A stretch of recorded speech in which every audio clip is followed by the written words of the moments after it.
زمین ہے مدینہ شریف کی. آقا کریم صلی اللہ علیہ وسلم تشریف فرماتے ہیں. حضور کے سامنے ایک صحابی ہیں, ان کا نام ہے حضرت عاصم. ریورس کروں, کیا نام ہے؟ عاصم. سب کی آواز نہیں آئی. حضرت عاصم. عین الف صاد میم, حضرت عاصم حضور کے سامنے بیٹھے ہوئے ہیں. میرے آقا فرماتے عاصم تم تو مکے کے ہو اور یہ شہر ہے مدینہ. جو مکے سے مدینے آئے ان کو مہاجر کہتے ہیں, اور مدینے والوں نے آنے والوں کی خدمت کی ان کو انصار کہتے ہیں. گروپ بن گیا دو, آنے والے ہو گئے مہاجر, خدمت کرنے والے ہو گئے انصار. تو جناب عاصم کہاں کے تھے؟ مکے کے تھے. حضور نے فرمایا عاصم تم مکے کے ہو؟ بولے جی حضور میں مکے کا ہوں. میرے آقا فرماتے تم نے کلمہ کہاں پڑھا؟ مکے میں. بولے جی حضور مکے میں پڑھا. میرے آقا فرماتے ہیں جب تم نے کلمہ نہیں پڑھا تھا اس وقت جہالت کا دور تھا. تمہارے دماغ میں اگر کوئی جہالت کے دور کی یا بات یاد ہو تو مجھے بتاؤ. تو جناب عاصم رونے لگے. بولے نا حضور, بہت دردناک کہانی ہے, میں اسے نہیں بتا سکتا. میرے آقا فرماتے نا عاصم بتاؤ. وہ کہتے ہیں حضور آپ کو تکلیف ہوگی. میرے آقا فرماتے نہیں بتاؤ. عاصم کہتے ہیں حضور درد کے لیے معذرت چاہتا ہوں. میرے آقا فرماتے ہیں بتاؤ. عاصم کہتے ہیں حضور میری شادی مکے میں ہوئی, لڑکی دلہن بن کے میرے گھر میں آئی, بڑی خوبصورت تھی. میں اس کے ساتھ اپنی صبحیں اپنی شامیں گزارنے لگا. اس کے پیٹ میں میری محبت کی نشانی آ گئی. لیکن یہ شہر مکہ ہے, یہاں لڑکیوں کی پیدائش پر پتھروں کی بارش ہوتی تھی, لڑکیوں کی پیدائش پر لوگ گالیاں دیتے تھے. میں نے مکے میں وہ زمین دیکھی ہے جہاں بچیوں کو زندہ دفن کیا جاتا تھا, سمجھ, زندہ گاڑا جاتا تھا. آپ جب جائیے گا وہاں ضرور جائیے گا, دل ہی دل میں کچھ قرآن کی آیتیں پڑھتے ہوئے جائیے گا, ان کی قبور نور پر نظر کیجیے گا. یہ جب باب فہد سے باہر نکلیں گے, یہ مین گیٹ سے باہر نکلیں گے حرم شریف کے, تو سامنے وہ جو زمزم ٹاور ہے, واش ٹاور گھڑی والا, اس کے بغل میں دارالتوحید ایک بلڈنگ ہے. دارالتوحید بلڈنگ کے دائیں طرف آپ آگے آئیں گے تو آپ کو مسفلا کا ایریا شروع ہوتا ہے, جہاں سے برج ہے, کبری ہے, جہاں سے طائف کے لیے چھوٹی چھوٹی گاڑیاں ملتی ہیں. آپ جب وہاں پہ جائیں گے تو کہیں نہ جا کر کے کبری برج پہ چڑھیں, کبری کہتے ہیں برج کو, اس پہ چڑھیں. مشکل سے 1 منٹ تک آگے کا سفر کریں گے, دائیں طرف آپ نیچے دیکھیں گے تو آپ کو 1-1.5 بیگھے کا بڑا پلاٹ نظر آئے گا. اس میں کچھ ٹوٹی پھوٹی نشانیاں ہوں گی, کچھ قبروں کی نشانیاں ہوں گی. جب آپ وہاں پر پہنچیں گے تو آپ کا دل دھک دھک کرے گا, آپ کی آنکھیں اشک بار ہو جائیں گی, آپ کے دل سے آواز آئے گی, اس برج کے نیچے دائیں طرف جھانک کے دیکھ, یہ وہی بیلٹ ہے, یہ وہی زمین ہے جہاں بچیوں کو زندہ دفن کیا جاتا تھا. آپ کی آنکھیں بھر جائیں گی, آپ کے آنسو دامن تک پہنچیں گے. جناب عاصم سے حضور نے کہا عاصم تم جاہلوں کے دور میں تھے, تم نے کلمہ نہیں پڑھا تھا, کوئی بات تمہیں یاد ہو تو مجھے بتاؤ. جناب عاصم کہتے ہیں حضور میری بیوی کے پیٹ میں میری محبت کی نشانی تھی, اور تقریباً 9-10 مہینے کے بعد وہ نشانی ظاہر ہوئی. حضور فرماتے ہیں پھر کیا ہوا؟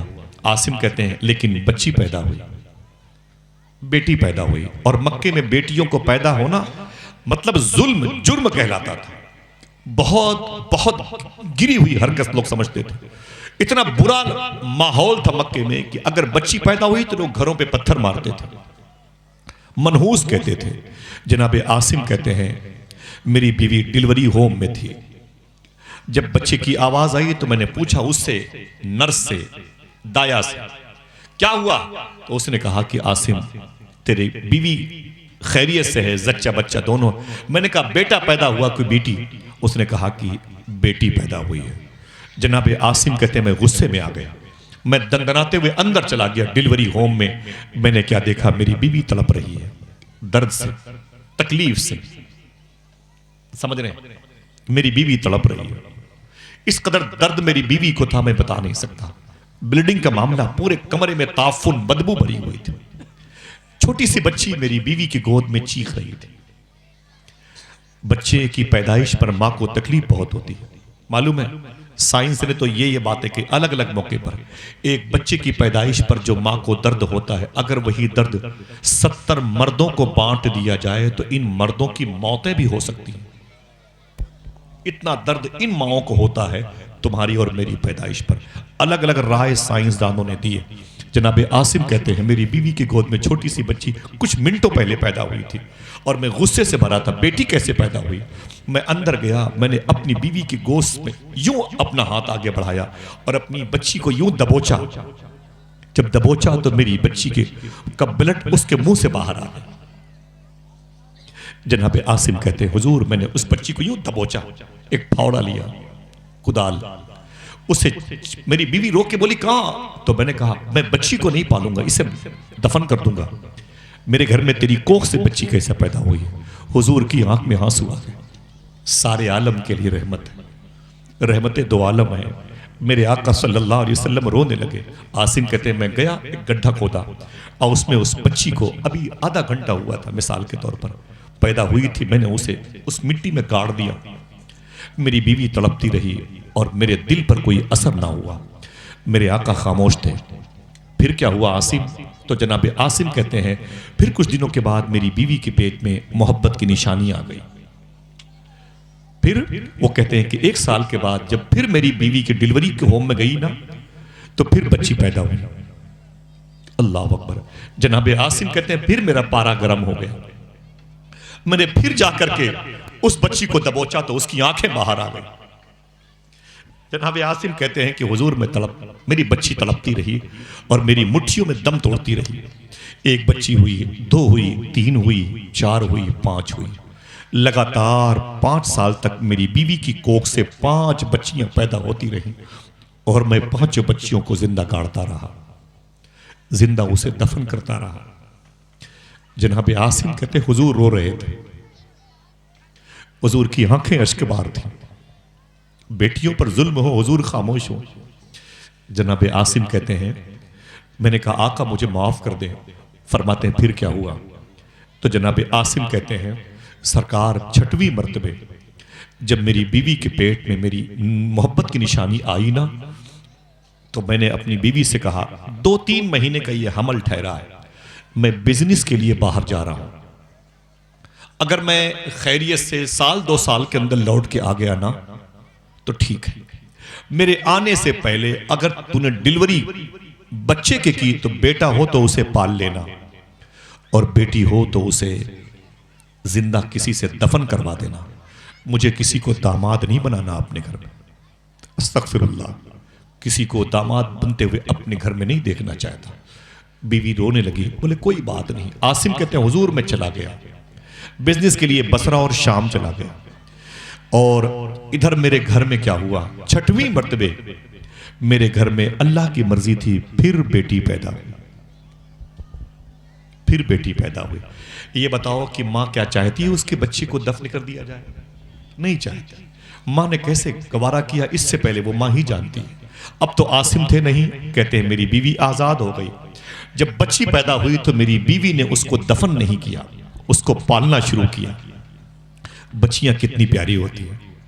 آپ تھکے ہوئے گھر پہ جائیں اور وہ چھوٹی سی بچی گڑیا اگر اپنے بستر پہ ہو، آپ اس کا نام لے کے آواز دیں تو بیٹے اور بیوی سے پہلے وہی چھوٹی سی بچی آنکھ کھول کے اپنے باپ کو دیکھتی ہے، لپٹتی ہوئی اپنے باپ کے سینے پہ آ جاتی ہے۔ باپ کی تھکاوٹ بیٹی کی پیشانی چوم کر کے اللہ دور کر دیا کرتا ہے۔ بیٹی نہ ہو تو گھر گھر نہیں لگتا، بیٹی نہ ہو تو بازار کی ساری رونقیں بیکار رہتی ہیں، بیٹی گھر میں ہوتی ہے تو بازار کی بھی ساری چیزیں اچھی لگتی ہیں۔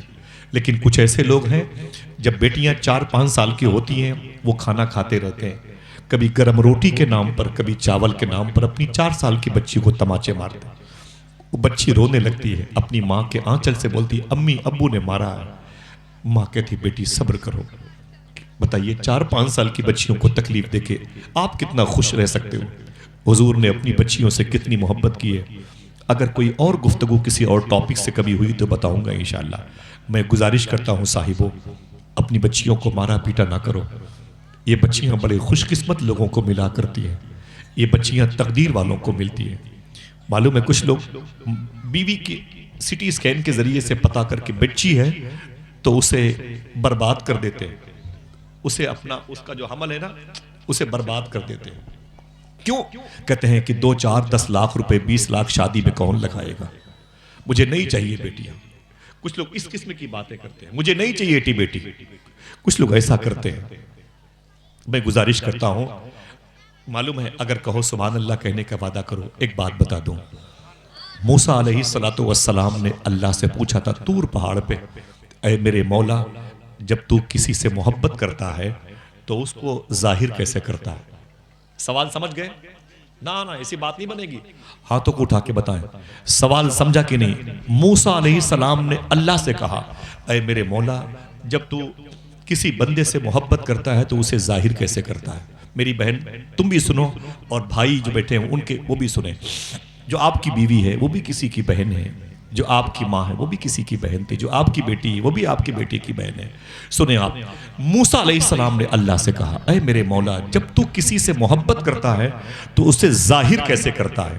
اللہ فرماتا ہے موسیٰ جب میں کسی سے محبت کرتا ہوں تو اس کے ہاں مہمان بھیج دیا کرتا ہوں۔ سبحان اللہ سبحان اللہ جس کو مہمان کے آنے سے خوشی ہوتی ہے وہ ذرا پھر سے سبحان اللہ کہتے ہیں۔ سبحان اللہ۔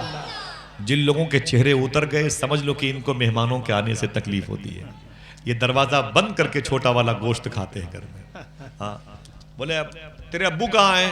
بولے باپ کہتا ہے بیٹے سے کہ کہہ دو کہ ابھی گھر پر نہیں ہے، صرف اس بیس پر کہ کھانا یہ کھا لے گا۔ اللہ فرماتا ہے موسیٰ میں جب کسی بندے سے زیادہ محبت کرتا ہوں تو اس کے ہم مہمان بھیج دیتا ہوں۔ سریاوا والوں کتنے خوش قسمت ہو کہ آج ہر گھر میں مہمان آئے ہوئے۔ سبحان اللہ سبحان اللہ۔ ذرا محبت سے کہہ دو سبحان اللہ۔ دوسری بات کروں گا، تیسری نہیں کروں گا، دوسری سن لیں، سبحان اللہ کہیے گا۔ سبحان اللہ سبحان اللہ۔ سنیں آپ، میرے آقا صلی اللہ علیہ وسلم فرماتے ہیں موسیٰ علیہ السلام نے پھر پوچھا اے میرے مولا جب تو کسی بندے سے بہت زیادہ محبت کرتا ہے تو اسے ظاہر کیسے کرتا ہے؟ دیکھنا کوئی ہے جو سمجھ کے جملہ سمجھ کے بعد میں بولے گا سبحان اللہ۔ اللہ فرماتا ہے کہ موسیٰ تم نے سوال کیا جب میں کسی بندے سے بہت زیادہ محبت کرتا ہوں تو اسے کیسے ظاہر کرتا ہوں؟ سنو موسیٰ، جب میں کسی بندے سے بہت زیادہ محبت کرتا ہوں تو اس کے ہم بیٹیاں پیدا کرتا ہوں۔ سبحان اللہ سبحان اللہ سبحان اللہ۔ جن کے گھر میں بیٹیاں ہیں ذرا ہاتھ اٹھائیں۔ سبحان اللہ ماشاءاللہ، سبحان محبت سے بولے سبحان اللہ۔ سبحان اللہ۔ میں بغداد شریف میں اپنے بیٹی کے لیے میں نے غوث پاک سے دعا مانگی تھی، میں نے کہا حضور مجھے بیٹی عطا کرے، میں بیٹیوں کے قدم کی برکتیں حاصل کرنا چاہتا ہوں۔ سبحان اللہ، بیٹیاں بڑی سبحان نعمت اللہ۔ والی ہوتی ہیں، ذرا محبت سے کہتے ہیں سبحان اللہ۔ سبحان اللہ۔ وعدہ سبحان کیجئے بیٹیوں کو نہیں ماریں گے، جی نہیں۔ چلی جائیں گی اپنے گھر، دیکھتے رہ جاؤ گے۔ تمہارے 10-20 لاکھ روپے ان بیٹیوں پہ جو خرچ ہوتے نا وہ 10-20 لاکھ روپے انہی بیٹیوں کے قدم کی برکتوں سے تمہیں اللہ بے دیتا ہے۔ شک بے شک سبحان اللہ۔ کیوں پریشان کرتے ہو؟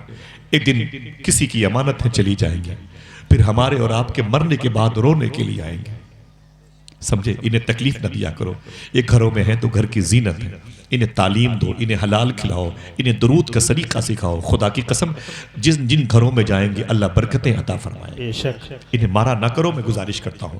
لوگ کیا کہتے ہیں ہمیں اس 10-20 لاکھ روپے شادی میں خرچ کروں گا، مار دو بیوی کے پیٹ میں بیٹیوں کو۔ کیوں؟ کون شادی کرے گا؟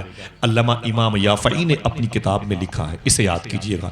وہ کہتے ہیں کہ ایک صاحب کی 4 بیٹیاں پیدا ہوئی۔ کتنی؟ اونچی بولیں۔ ایک صاحب کی 4 بیٹیاں پیدا ہوئیں، جب چوتھی مرتبہ ان کی بیوی امید سے ہوئی تو انہوں نے معلوم ہے کیا کہا؟ بولے اے سن، اپنی بیوی سے بولے سن، کمینی کہیں کہ ڈانٹ کے معاذاللہ، توبہ توبہ، بولے سن، بولے کیا ہوا؟ بولے تیرے پیٹ میں میری محبت کی نشانی آئی ہے، سن خبردار اب اگر تو نے بیٹی کو پیدا کیا تجھے طلاق دے دوں گا۔ بیوی نے رو کے کہا اگر میرے کوکھ سے بیٹی پیدا ہوتی ہے تو اس میں میرا قصور کیا ہے؟ یہ تو اللہ کی مرضی ہے۔ تو معلوم ہے کیا کہا اس کے شوہر نے؟ مرضی اللہ کی ہے ٹھیک ہے لیکن کوکھ تو تیری ہے، سزا تجھے ملے گی۔ رونے لگی وہ، ڈر کے مارے ہاتھوں کو اٹھا کے میرے مولا میری آبرو بچا، میری آبرو بچا۔ معلوم ہے جب 5ویں مرتبہ اس کے گھر میں بیٹی پیدا ہوئی تو تڑپ گئی۔ اور بیٹی کہاں پیدا ہوئی؟ وہ سفر میں تھی اپنے ہسبینڈ شوہر کے ساتھ میں، قافلہ تمبو کنات لیے جا رہا تھا، پہاڑیوں کے بیچ میں قافلہ ایک رات کے لیے رکا تو اس کو ڈیلیوری کا درد ہوا۔ اس لڑکی نے اپنے شوہر سے بہانہ بنایا مجھے واش روم کے لیے کسی ضرورت کے لیے اس پہاڑ کی اس طرف کوٹ میں جانا ہے۔ اس نے کہا جاؤ۔ اس نے معلوم ہے آہستہ آہستہ پہاڑی پہ چڑھ کر کے ایک گفا دیکھی، اس عورت نے اسی گفا کے اندر چلی گئی۔ ڈیلیوری ہو اگر بیٹا ہوگا تو لے کے آ جائیں گے، بیٹی ہوگی تو دیکھا جائے گا۔ اسی گفا میں اس نے بیٹی کو پیدا کیا۔ جب بیٹی گود میں آئی تو رونے لگی. اس نے کہا میرے مولا میں اسے کہاں لے کے جاؤں؟ لے کے جاتی ہوں نیچے تو میرا شوہر طلاق دے دے گا, طلاق دے گا تو میری لائف خراب ہوگی, اس کی لائف خراب ہوگی, پلس 4 بچیاں پہلے سے ان کی لائف خراب ہوگی, میرے شوہر کا گھر اجڑ جائے گا. اے میرے مولا تو ہی کرم فرمانے والا ہے, میں کیا کروں میں کیا کروں میں کیا کروں. معلوم ہے کیا کیا اس نے دل پہ پتھر باندھ کے اپنی چھوٹی سی بچی کو اسی گفا میں چھوڑ دیا. اس نے کہا اسے چھوڑ دیں گے, اسے ہم اگر چھوڑ دیتی, اب میں چھوڑ دیتی ہوں تو پھر ایک ہی بچی کی جان جائے گی, پورا گھر میرا اجڑنے سے بچ جائے گا, پورا گھر میرا اجڑنے سے بچ جائے گا. جب نیچے اتر کے آئی تو اس کا جو پیٹ پھلا ہوا تھا, اس کے ہسبینڈ نے کہا یہ کیا ہوا, اب تو وہ نشانی نہیں ہے. اس نے کہا خون بن کے جو اولاد تھی وہ خراب ہو گئی. شوہر نے کہا کوئی بات نہیں کوئی بات نہیں, چلو چھوڑو, پتہ نہیں بیٹی پیدا ہوتی تو. اتنا کہہ کے قافلہ تمبو قنات لپیٹا نکل گیا.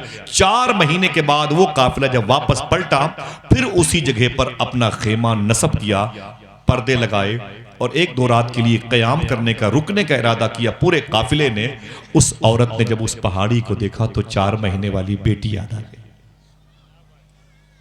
لوگ کہتے ہیں یار ہم اس لیے دلالی رشوت کے پیسے لیتے ہیں, نہیں لیں گے تو کام کیسے چلے گا. میں ان دوستوں سے گزارش کرتا ہوں, ایک مسلمان جس زبان سے حضور پر درود پڑھتا ہے اس زبان سے اسے جھوٹ نہیں بولنا چاہیے. یہ مسلمانوں کا, آپ کو کچھ بھی نہیں کرنا ہندوستان میں, خدا کی قسم کچھ بھی نہیں کرنا ہے. آپ صرف 2 کام کریں, پورا ہندوستان آپ کے قدم میں آ جائے گا. ایک تو سچ بولا کریں, دوسرا کام حلال کھایا کریں. بے شک بے شک بے شک. جلسہ بھی کرنے کی ضرورت نہیں, آپ کو ہر جلسے میں جانے کی ضرورت نہیں, یہ گاؤں والے کافی ہیں. رب نے ان کو 30-40 سال سے حضور کے ذکر کی توفیق بخشی ہے. یہ وہی جو باتیں ہو چکی ہیں اسی کو اپنے دروازے پہ دہرا لیں گے, حضور کی محفل ہو جائے گی. لیکن اگر ہم نے حلال نہیں کھایا تو حضور کی محفل نہیں. بے شک بے شک. دعا کرو اللہ ہم سب کو حلال کھانے کی توفیق عطا فرمائے. آمین آمین. آپ صرف حلال کھائیں اور کچھ نہ کریں, بقیہ انشاءاللہ. حضور غوث پاک فرماتے ہیں تمہارا کام ہے سچ بولا کرو, حلال کھایا کرو, تمہاری بخشش کی ذمہ داری عبد القادر لے لے. بے شک بے شک. سبحان اللہ سبحان اللہ. رحمت دو عالم کانفرنس کہاں ہے وہ 40 سال پہلے جن لوگوں نے اس کا نام رکھا ہے, بولے بولے اس کا نام جن لوگ, سبحان اللہ, یہ بیٹھے ہیں مجھے, سبحان اللہ, یہ ہمارے بزرگوں کی نشانیاں, سبحان اللہ. پوچھو ان سے, ان کے پیروں پہ گر کے پوچھو یہ نام کیوں رکھا ہے, تو بتائیں گے حضور میرے لیے بھی رحمت ہے. سبحان اللہ سبحان اللہ. صاحب یہ سہرا پہنائیے ماشاءاللہ, ذرا محبت سے کہہ دیں سبحان اللہ, ذرا محبت سے اونچی آواز میں. رحمت دو عالم کانفرنس, جی بولے نہیں آواز نہیں ہے. رحمت دو عالم کانفرنس زندہ باد. کیوں رکھی بنیاد ان لوگوں نے, کیا ضرورت, ان کے پاس پیسے فالتو تھے, ان کو پیسوں کی ضرورت نہیں تھی سب کو, لیکن حضور کی محبت اس کی زیادہ ضرورت تھی. بے شک بے شک. گزرے ہوئے لوگوں کی مغفرت کے لیے حضور کے ذکر سے بہتر کوئی نہیں. آپ واش روم میں اٹالین سامان لگا لو گے, مرنے والوں کو کچھ نہیں ملے گا. 5,000 روپے کی آپ کے پاس بیسن کی ٹوٹی ہوگی, اس سے آپ کے انتقال کرنے والے کو کچھ بھی نہیں ملے گا. لیکن خدا کی قسم 10 روپے آپ کی بہنیں جو اپنے دوپٹے میں لپیٹ کے رکھتی ہیں, کوئی کہتا آپا کیا بات ہے, ہم جلسے والے ہیں, جلسہ آ گیا ہے سریا ماں کا, وہ بہن آپ کی بہن دوپٹے کو کھول کر کے 10 روپے نکالتی ہے, وہ بیٹے کے لیے صابن کے لیے رکھے ہوئے تھے, ٹافی کے لیے, لے لو تم لے لو اسے, اور ہوگا تو پھر دے دیں گے. اس کا یہ 10 روپے خدا کی قسم 10,000 کے برابر ہوتا ہے. بے شک بے شک. اور تمہارے اور میرے دروازے پر جو 20 لاکھ روپے کی گاڑیاں کھڑی ہوتی ہیں نا, وہ گاڑیاں بھی اس 10 روپے کا مقابلہ نہیں کر سکتی. بے شک سبحان اللہ. اس میں حضور کا عشق شامل ہوتا ہے. بے شک. اس کو 10 روپے کے سکہ مت سمجھو, اسے سمجھے اس سکے پر حضور کی محبت کی مہر لگی ہوتی ہے. بے شک. رحمت دو عالم کانفرنس. اس وہ لڑکی کہتی ہے جب میں 4 مہینے کے بعد واپس پلٹی تو جب خیمہ وہاں پر لگا تو مجھے وہ گفا یاد آ گیا, یا وہ گفا یاد آ گئی. میرے دماغ میں بات آئی, اسی گفا میں میں نے اپنی چھوٹی بچی کو چھوڑ دیا تھا. اب تو چھوٹی بچی مر گئی ہوگی, جانور نے اس کو کھا لیا ہوگا, تڑپی ہوگی تو خون کی نشانیاں ہوں گی, شاید اس کے جسم کی کوئی ہڈی مضبوط ہوگی تو بچی ہوگی, یا تڑپنے پر اس کے پیروں کے نشان ہوں گے, ایڑیاں رگڑنے کے نشانات ہوں گے. وہ لڑکی کہتی ہے میں نے پھر اپنے شوہر سے بہانہ بتایا, میں نے کہا کچھ کام سے میں پہاڑ کے اس طرف جاتی ہوں. بولے جاؤ. وہ لڑکی کہتی ہے جب میں گئی نا, پہاڑوں پہ چڑھ رہی تھی, دل میرا دھک دھک کر رہا تھا, میری بیٹی اسی میں تڑپی ہوگی، میری بیٹی اسی میں مر گئی ہوگی، میری بیٹی کو کسی جانور نے کھایا ہوگا، کیا قصور تھا میری بچی کا؟ سماج کی ناہمواریوں کی وجہ سے میں نے اپنی بچی کو یہاں پر ڈالا تھا، میرے شوہر کے نظریات اچھے نہیں تھے، اس لیے میں نے اپنی بچی کو چھوڑ دیا تھا، اے میرے مولا مجھے معاف کرنا، میری بیٹی کی قتل گاہ ہے یہ۔ لیکن جب اندر پہنچی تو اندر کا منظرنامہ سنیں، وعدہ کریں کل یہ باتیں چائے خانوں پر دوسروں کو بتائیں گے، انشاءاللہ چراغ سے چراغ جلاؤ گے انشاءاللہ، انشاءاللہ تعالی۔ وعدہ کرو۔ وہ عورت کہتی جب میں اوپر گئی تو میں نے کیا دیکھا، میں تو یہ سمجھ رہی تھی میری بچی کے خون کے چھینٹے دیواروں پہ پڑے ہوں گے، اس کے پیروں کے رگڑ کے نشان ہوں گے، اس کے شاید جسم کی کوئی سخت ہڈی پڑی ہوگی جسے کسی درندے نے کھایا ہوگا، چھوڑ دیا ہوگا، لیکن وہ خدا کی قسم دیکھنا ہے کون ہے ایسا جو سبحان اللہ کہتا ہے، کون ایسا جو اب تک نہ کہا اب کہتا ہے۔ میری ماں بہنیں تمہاری دل کی آواز یہاں نہ آنے پائے، حضور کی بارگاہ تک، رب کی بارگاہ تک پہنچے۔ وہ لڑکی کہتی ہے جیسے میں گفا کے کنارے پر گئی میں دنگ رہ گئی، میں نے کیا دیکھا کہ ایک ہرنی لیٹی ہوئی ہے اور میری 4 مہینے کی بچی ہرنی کا دودھ پی رہی ہے۔ آئے سبحان اللہ سبحان اللہ سبحان اللہ۔ اللہ اکبر اللہ۔ اونچی بولو، رحمت دو عالم کانفرنس زندہ باد یا رسول اللہ۔ یہ نعرہ آپ میں سے لگائیں، رحمت دو عالم کانفرنس، نہ ہاتھوں کو اٹھا کے، رحمت دو عالم کانفرنس، رحمت دو عالم کانفرنس۔ وہ کہتی ہے کہ میں نے دیکھا کہ میری 4 مہینے کی گڑیا جسم پہ کپڑے نہیں ہیں، وہ بگ بازار کے لباس نہیں پہنی، ریت کا لباس تھا، ریت میں اٹی ہوئی تھی، ایک ہرنی لیٹی ہوئی تھی اور میری بچی ہرنی کا دودھ پی رہی تھی۔ وہ کہتی میں تڑپ گئی، میں برداشت نہ کر سکی، اب پہاڑ سے اترتے ہوئے میں نیچے دوڑی اور میری چیخ بلند ہو گئی، اے قافلے والو آؤ آؤ جلدی آؤ جلدی آؤ۔ میرا شوہر آ گیا، میری بیٹیاں آ گئیں اور میرے اور بھی لوگ قبیل کے لوگ آ گئے، بولے کیا بات ہے کیا بات ہے؟ میں نے اپنے شوہر سے کہا، وہ ایک کہانی میں نے جھوٹی گھڑی تھی 4 مہینہ پہلے اپنے پیٹ کی بچی کے والے سے۔ بولے کیا ہوا؟ بولے میں نے تم سے کہا تھا وہ بچی خون بن کے خراب ہو گئی ہے، آؤ چلو تمہیں قدرت کے جلوے دکھائیں۔ سبحان اللہ۔ چل میرے شوہر، تو کہتا ہے، لوگ کہتے ہیں حرام نہیں کھاؤں گا تو کام کیسے چلے گا، حرام نہیں کھاؤں گا تو ان بچیوں کی شادی کیسے کروں گا؟ یار تمہارے حرام کھانے سے شادیاں ہوں گی، ہمارے حرام کھانے سے ان کی شادیاں ہوں گی۔ خدا کی قسم یہ جب بچیاں پیدا ہوئی تھی تبھی سے ان کی برکتیں ہمارے گھر میں بے ظاہر ہو شک گئی۔ بے شک سبحان کسی پر اللہ۔ لوڈ نہیں ہوتی ہیں، اگر انہیں لوڈ ہونا ہوتا تو پھر حضور کے گھر میں زینب اور رقیہ ام کلثوم اور فاطمہ نہیں پیدا ہوئی۔ سبحان اللہ سبحان اللہ۔ جھوٹ بولتے ہیں لوگ کہ اگر حرام نہیں کھاؤں گا، دلالی اور رشوت کے پیسے نہیں لوں گا، جھوٹ نہیں بولوں گا تو ہمارا گھر کیسے چلے گا؟ گھر تم چلاؤ گے ہم چلائیں گے، بولتے کیوں نہیں؟ وہی تو ہے جو نظام ہستی چلا سبحان رہا اللہ ہے۔ سبحان اللہ بے شک، بہت خوب سبحان اللہ۔ سمجھ رہے ہیں آپ؟ وہی چلاتا ہے نظام کائنات۔ کیسے چلاتا ہے معلوم ہے؟ جب سارے لوگ دوڑ کے اوپر گئے نا، سب نے دیکھا کہ وہ بچی 4 مہینے کی اٹی ہوئی گرد و غبار میں اور ہرنی کا دودھ پی کے زندہ ہے۔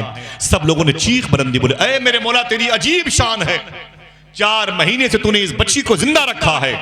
آواز آئی، دیکھنا کوئی ہے جو تڑپ کے سبحان اللہ کہتا ہے، سبحان اللہ۔ اور اس کا ثواب اس علاقے کی قبرستان کے مرحومین کو نذر کیا جاتا ہے۔ آمین۔ آواز آئی، امام یافعی نے اپنی کتاب میں لکھا، آواز آئی اے میرے بندو سنو، اگر میں پیدا کرنا جانتا ہوں تو انہیں زندہ رکھنا بھی جانتا ہوں۔ سبحان اللہ سبحان اللہ، بہت خوب۔ اللہ اکبر اللہ اکبر، وہی تو ہے جو نظام ہستی چلا رہا۔ سبحان اللہ سبحان اللہ، بہت خوب۔ وعدہ کرو حلال کھائیں گے انشاءاللہ، انشاءاللہ تعالی نمک روٹی کھائیں گے لیکن حلال کھائیں گے انشاءاللہ بولو انشاءاللہ۔ انشاءاللہ ہاتھوں انشاءاللہ۔ کو اٹھا کے بولے کہ گھر کیسے چلے گا؟ ارے میرے بھائی یہ جو منتری جی ہیں نا ابھی ہندوستان کے وزیر اعظم، یہ ابھی رہیں کہ 50 سال تک رہیں، ہمیں یہ تھوڑی رزق دیتے ہیں، ہمیں تو ہمارا خدا رزق بے دیتا ہے۔ شک بے شک سبحان اللہ۔ یہ ہمیں کیا کھلائیں گے؟ یہ خود میرے نبی سے ادھار مانگتے ہیں۔ سبحان اللہ سبحان اللہ۔ میرے بے شک۔ امام نے کہا کون دیتا ہے دینے کو منہ چاہیے، دینے والا ہے سچا، آپ کو تال ٹھوک کے بولنا چاہیے، دینے والا ہے سچا ہمارا نبی۔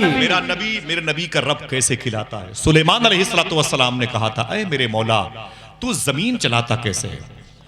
یہ زمین پہ کیڑے مکوڑوں کو رزق کیسے دیتا ہے؟ سوال سمجھ میں آیا؟ نعرہ تکبیر، نعرہ رسالت۔